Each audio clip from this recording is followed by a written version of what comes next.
CTV News at 5 with Hudson Mack. Good evening. Thank you for being here. We begin tonight in Port McNeill, where a school teacher has been fired after being charged with possessing and distributing child pornography. 45-year-old Timothy Ouellette was a computer teacher and a substitute teacher who worked in a number of schools in the district.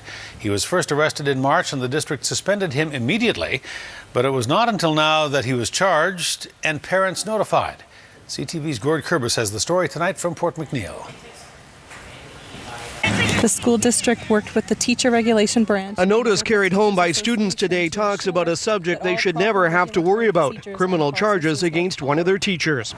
I was surprised, and I think it's really sad that teacher had that problem. The notice informs parents about charges being laid against 45-year-old Timothy J. Ouellette, who was employed by the Port McNeill School District until being suspended in March. He was then terminated when charges were laid on Friday. Mr. Ouellette was a half-time teacher at the time, as well as a TTOC, or substitute teacher.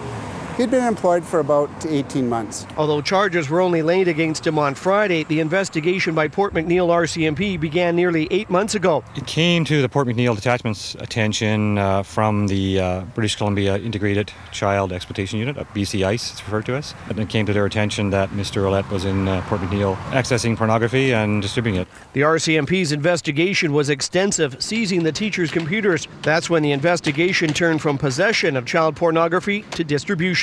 Just from reviewing the file, and it looks like electronically through the internet, on chat rooms, that type of thing. That kind of turns my stomach. I have, an 8-year-old boy that goes to Sunset. I'm not sure all the details. Some parents with students in the district are not pleased they were kept in the dark about the situation, but are happy with the actions that have now been taken. It's disturbing, and it makes you want to know more information, and really it's pretty hush-hush, and it makes you question what credentials you need to be a teacher.